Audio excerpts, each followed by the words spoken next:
नमस्कार. आपल्या चटपटीत आजीमध्ये आपले सर्वांचे स्वागत आहे. झटपट आणि चटपट मी इथे बनवणार आहे मखाण्याचा चिवडा. मखाण्यामध्ये भरपूर प्रमाणात कॅल्शियम असते. ते आपल्या आरोग्यासाठी खूप महत्त्वाचे आहे. गॅसवर कढई ठेवून त्याच्यामध्ये 1 चमचा तूप टाकून घेऊ आणि आपण मखाणे आता खरपूस होईपर्यंत थोडे परतून घेऊया.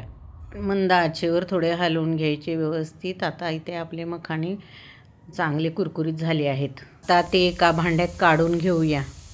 परत इथे 1 चमचा तूप टाकून त्याच्यामध्ये घेतलेले ड्रायफ्रूट, शेंगदाणे, 2 हिरव्या मिरच्या, बारीक चिरलेली कोथिंबीर हे सगळे टाकून घेऊन व्यवस्थित थोडं खरपूस होईपर्यंत हलवून घेऊ. शेअर करा, लाईक करा, सबस्क्राईब करून घंटीचं बटन दाबायला विसरू नका. आपले शेंगदाणे ड्रायफ्रूट इथे आता छान असे खरपूस तळलेले आहेत. मखाण्यामुळे शरीरातली उष्णता कमी होते.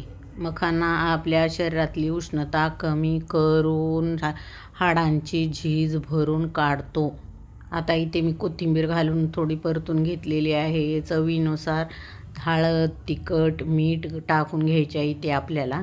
आता इथे आपले ड्रायफ्रूट छान तळलेले आहेत. आता मखाना घालून व्यवस्थित थोडं हलवून घ्यायचं गरम कढईमध्ये. इथे आपल्याला गॅस बंद करून घ्यायचा आहे. असा चिवडा जर खाल्ला तर आपण रोज आपल्याला असा चिवडा खावा वाटेल. तो शेवटपर्यंत बघितल्याबद्दल धन्यवाद. शेअर करा, लाईक करा, घंटीचं बटन दाबायला विसरू नका. झटपट चिवडा करून खाऊन कमेंट करून मला सांगा. अशा झटपट रेसिपी बघण्यासाठी लवकरच भेटूया. धन्यवाद.